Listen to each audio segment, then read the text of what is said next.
You're tuning into Black and White Sports on YouTube. The no-holds-barred truth on sports. The main event starts now. All right, Black and White Sports supporters. Well, guess what? One of the master race baiters from the world of sports, if you still want to say she's involved in the world of sports, is back at it again. I'm talking about Jemele Hill, who is one of the integral reasons why Around the Horn no longer exists on ESPN. Her and Sarah Spain and Bomani Jones, and the list could go on as they took what was once a great show with Tim Kalishaw and Woody Page, and they absolutely destroyed it with social justice nonsense. Well, in case you have not been paying attention, there is a culture war going on in the WNBA. They've got a straight white girl coming into a black activist league, and she is destroying all of them on the court. All right? She is literally the hybrid love child of Steph Curry and Larry Bird with the branding of Michael Jordan. Her game last week against the Chicago Sky and Angel Reese got 2.7 million viewers.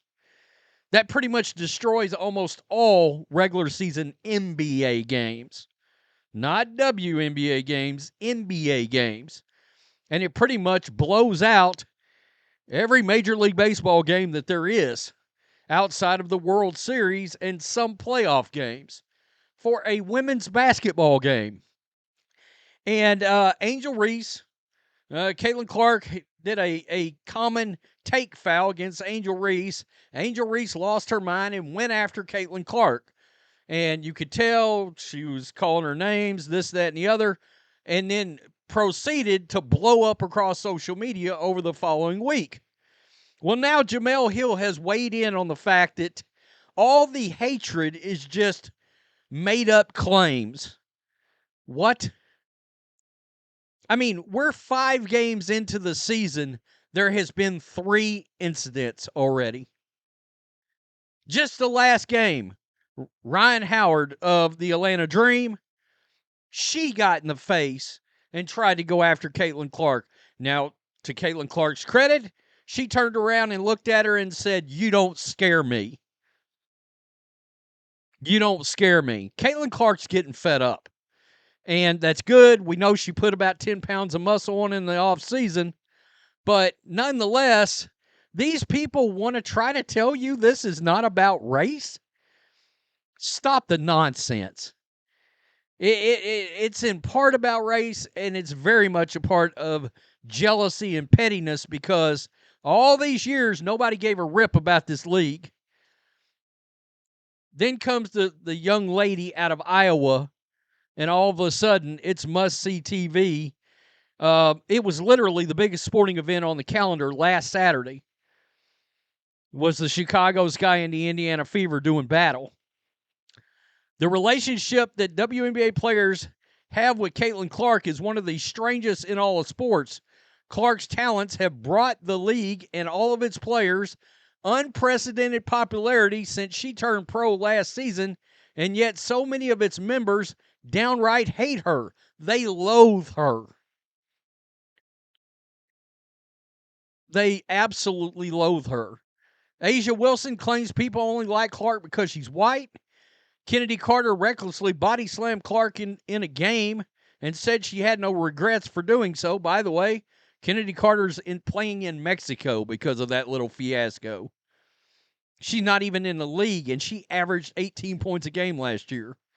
Angel Reese posted a super weird TikTok video calling Clark a scared white girl. There are more examples, but you get the point. There's one going around right now, Brittany Griner. That you have to read lips, but it certainly looks like she's bringing race into it.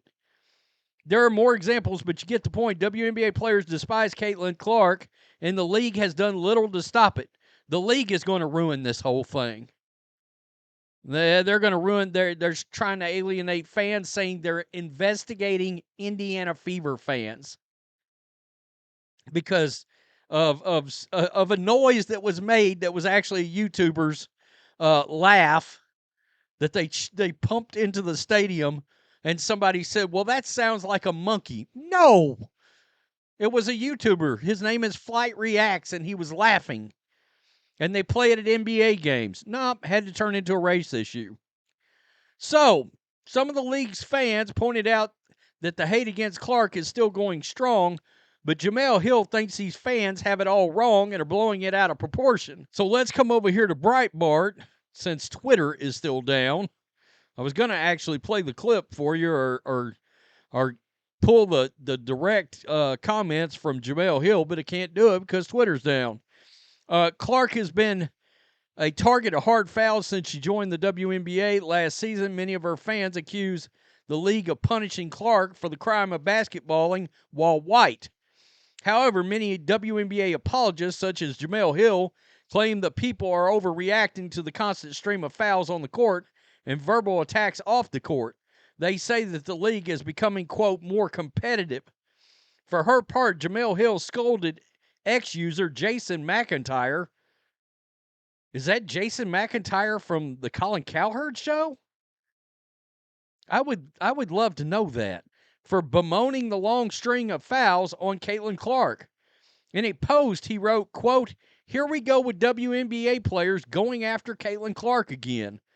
But the Atlantic writer jumped on McIntyre's post and scolded him and others for accusing the WNBA of victimizing Clark. Quote, "Y'all really need to stop this. How about you need to quit lecturing us?" You know, people are going to say and do what they want to, Jemele Hill. Quote, "Y'all really need to stop this. We need to stop with this idea that Caitlin Clark is being specifically attacked. I think she would find this extra insulting. A lot of this shit is just competition. Y'all do not do this with men like ever." Well, I'm going to be honest with you. I can't remember the last time. Look, the NBA gets physical.